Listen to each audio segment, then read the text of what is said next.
મિત્રો, હું ટ્રેનમાં મુસાફરી કરી રહ્યો હતો. મારી સામે એક સુંદર છોકરી બેઠી હતી. તેને એક છોકરો તંગ કરી રહ્યો હતો. મારાથી આ સહન ન થયું એટલે મેં એને એક જોરદાર થપ્પડ મારી દીધી. ત્યારબાદ મારી અને એ છોકરીની સારી ઓળખાણ થઈ ગઈ.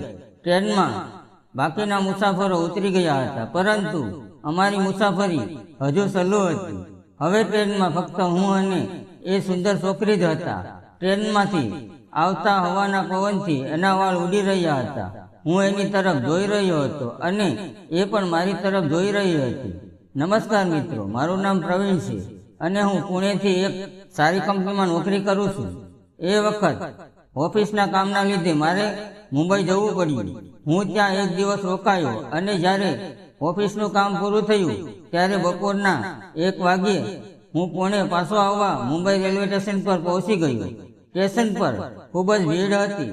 મેં પુણે જતી ટ્રેનની ટિકિટ લીધી. થોડા સમય પછી ટ્રેન આવી. હું પણ ટ્રેનમાં ચડી ગયો અને પછી મને એક સારી સીટ મળી ગઈ. એવામાં અચાનક એક સુંદર છોકરી ઝડપથી દોડીને આવી અને ટ્રેનમાં ચડી ગઈ.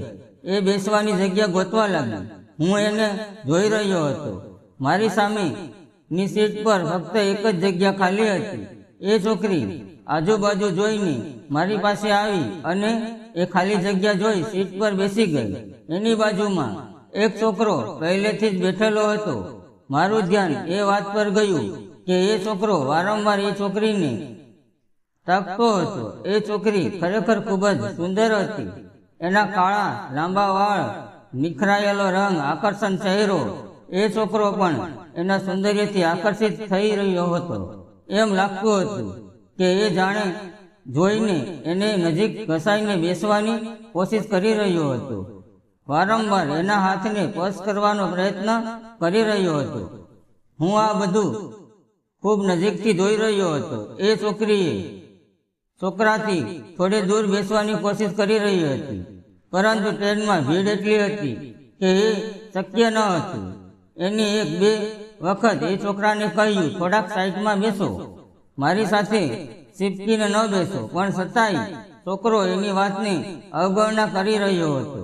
એ છોકરાનો હાથ એના પગ પર હતો અને એ છોકરો વારંવાર એના હાથ પર પોતાનો હાથ મૂકી રહ્યો હતો. એકવાર એ છોકરાએ એનો હાથ દૂર કર્યો, પણ છતાંય છોકરો વારંવાર એ જ કરી રહ્યો હતો.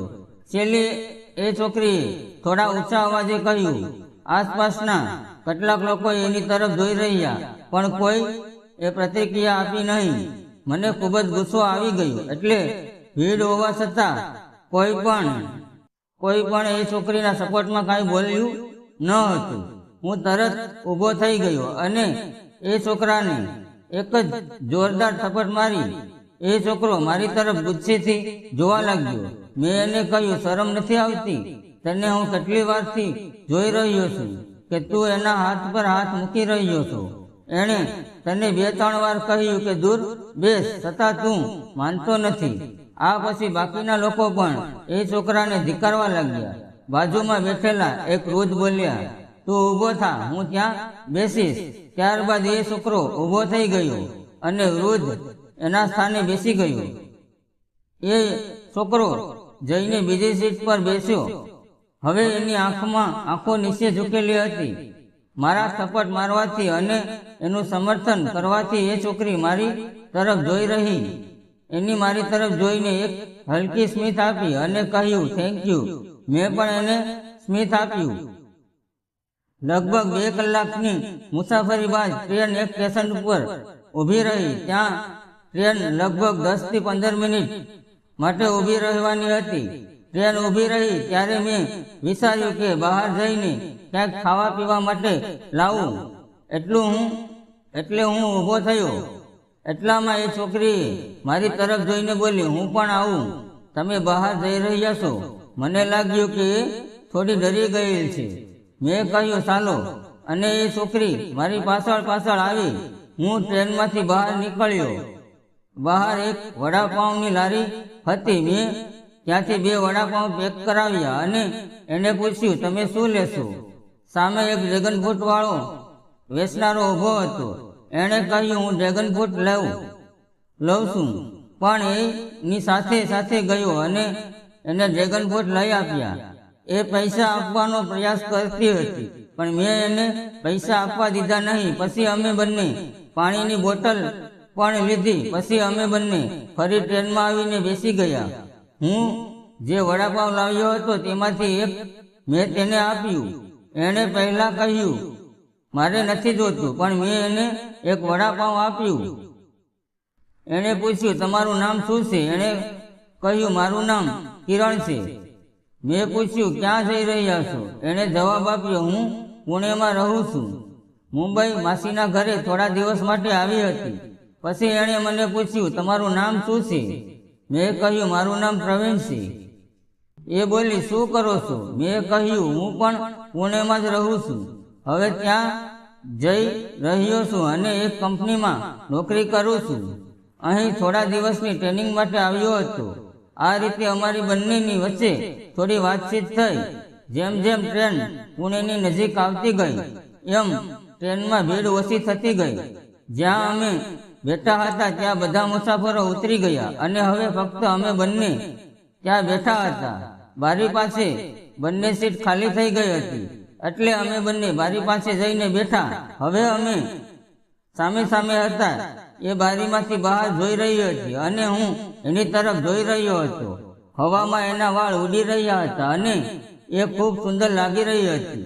એ પણ મને છુપાયેલી નજરોથી જોઈ રહી હતી. થોડા સમય એણે એ ડ્રેગન ફ્રૂટ કાઢ્યું, જેમાં પહેલેથી જ મસાલો અને મીઠું લગાવેલું હતું. એણે ડ્રેગન ફ્રૂટના 2 ટુકડા કર્યા અને એક મારી તરફ આપ્યું. પછી અમે બંને એકબીજાની નજરમાં નજર નાખતા ડ્રેગન ફ્રૂટ ખાવા લાગ્યા. મને લાગવા લાગ્યું કે કદાચ એ હજી સુધી પરણિત નથી. એ છોકરી મને ખૂબ જ ગમવા લાગી હતી. થોડા સમયમાં પુણે સ્ટેશન આવી ગયું અને અમે બંને ટ્રેનમાંથી ઉતરી ગયા. હવે અમે બંને એકબીજાથી વિખોટા થવાના હતા. ત્યારે એ છોકરી બોલી હું તમારી ખૂબ આભારી છું. તમે મને એ છોકરાથી બચાવી. શું મને તમારો નંબર આપશો? મેં પૂછ્યું શા માટે નંબર જોઈએ છે?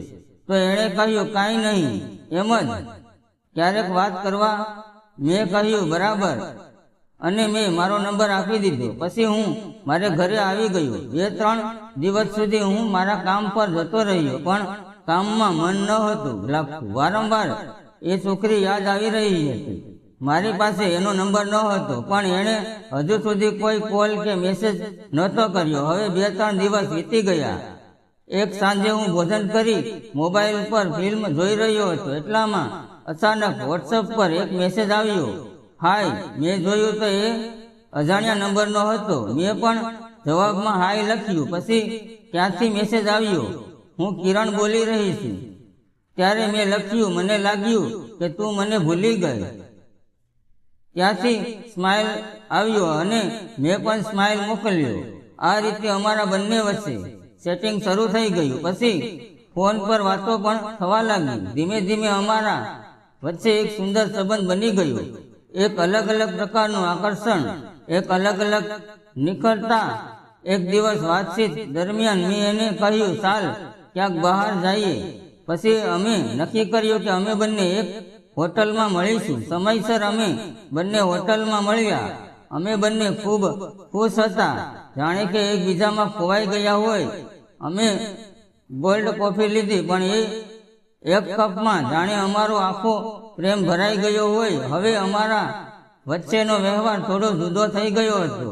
અમે બંને એકબીજાને ઊંડે સુધી જોઈ રહ્યા હતા. વાતચીતમાં અમે એકબીજાનો હાથ પકડી લીધો હતો. એ પર્સમાં એક વિશ્વાસ હતો, એક પોતાના પણું હતું અને એક મીઠી શાંતિ હતી. એક ક્ષણે અમારી વચ્ચે એક સુંદર પ્રેમ થઈ ગયો. મેં એને કહ્યું અહીંયા નજીકમાં મારો એક રૂમ છે, ચાલ તને બતાવું. અને કાંઈ બોલ્યા વગર એ તૈયાર થઈ ગઈ.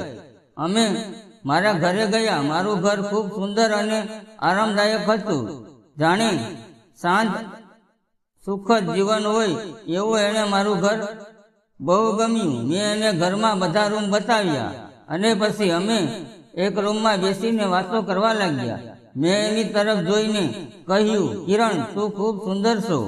તારી વાતો, તારો સ્વભાવ, તારી સાથે બેસવું આ બધું મને પાગલ બનાવી દે છે. જ્યારથી તું મારી જિંદગીમાં આવીશો બધું બદલાઈ ગયું છે. તારા વગર બધું અધૂરું લાગે છે. હું તને દિલથી પ્રેમ કરું છું અને તારી સાથે લગ્ન કરવા માંગુ છું. એણે મારી તરફ મીઠું સ્મિત કરી જોઈ અને બોલી, જ્યારથી તમે મને ટ્રેનમાં એ છોકરાથી બસાવી ત્યારથી હું તમારા માટે પીડા થઈ ગઈ હતી. ત્યારથી જ મારા દિલમાં તમારા માટે પ્રેમ આવી ગયો હતો. મને પણ તમારાથી ખૂબ જ પ્રેમ છે. અમારી નજરો એકબીજાની સાથે ટકરાઈ અને એ પળમાં જાણે આખી દુનિયા અટકી ગઈ. મેં એનો હાથ મારા હાથમાં લીધો. અમે બંને ખૂબ જ ખુશ હતા. ત્યારબાદ હું કિરણને એના ઘરે છોડીને આવ્યો, ત્યાં એણે એના માતા પિતા સાથે મારી ઓળખાણ કરાવી. સાંજે હું ઘરે પાછો આવ્યો. પછી ફોન ઉપર કિરણ સાથે વાત કરતા મેં કહ્યું, હવે આપણે બંનેએ આપણા માતા પિતાને આ સંબંધ વિશે જણાવવું જોઈએ. પછી કિરણે એના માતા પિતાને વાત કરી અને થોડા દિવસો બાદ મેં પણ મારા માતા પિતાને વાત કરી. થોડા સમયમાં અમારા બંનેના પરિવારની મુલાકાત થઈ અને લગ્ન લઈની વાતચીત થઈ. બંનેના પરિવારો એકબીજાનો સ્વભાવ, સંસ્કાર અને વિચારધારા બહુ ગમી. અમારા લગ્ન નક્કી થઈ ગયા અને થોડા સમયમાં અમે લગ્નના સંબંધમાં બંધાઈ ગયા. આજે અમે બંને સાથે છીએ, એકબીજાના પ્રેમમાં ડૂબેલા, એકબીજા પર જાન છાટકતા અને એક અત્યંત સુંદર, સંતોષદાયક અને પ્રેમમય જીવન જીવી રહ્યા છે. મિત્રો, મેં અને કિરણે લગ્ન કરી લીધા. તમને શું લાગે છે? અમે સારું કર્યું કે ખોટું? કૃપા કરીને તમારી વાત કોમેન્ટમાં જરૂર લખો. ક્યારેક કોઈ અજાણી વ્યક્તિની મદદથી શરૂ થયેલો સંબંધ જો તેમાં વિશ્વાસ, સન્માન અને સાચો પ્રેમ હોય તો એ જીવનભરનો સાથ બની શકે છે. કોઈ પણ સંબંધમાં માત્ર આકર્ષણ નહીં પણ એકબીજાના સંબંધ અને પરિવારના સન્માન હોવું જરૂરી છે. કોઈ પણ પરિસ્થિતિમાં જો યોગ્ય હિંમત દેખાડવામાં આવે તો જ સંબંધ ખીલે છે, ટકે છે અને જીવનની સુંદરતા બનાવી દે છે. પ્રેમ માત્ર એક ભાવના નથી પણ એ એક જવાબદારી છે અને જ્યારે બંનેના વ્યક્તિઓ તેને મેળવીને નિભાવે છે ત્યારે સાચો પ્રેમ કાયમ રહે છે. મારી અને કિરણની આ પ્રેમ કહાનીને જો તમને ગમી હોય તો કૃપા કરીને આ કહાનીને લાઈક કરો, શેર કરો અને ચેનલને સબસ્ક્રાઇબ કરવાનું ભૂલશો નહીં. મિત્રો, વિડીયો પૂરો જોવા બદલ તમારો દિલથી ખૂબ ખૂબ આભાર.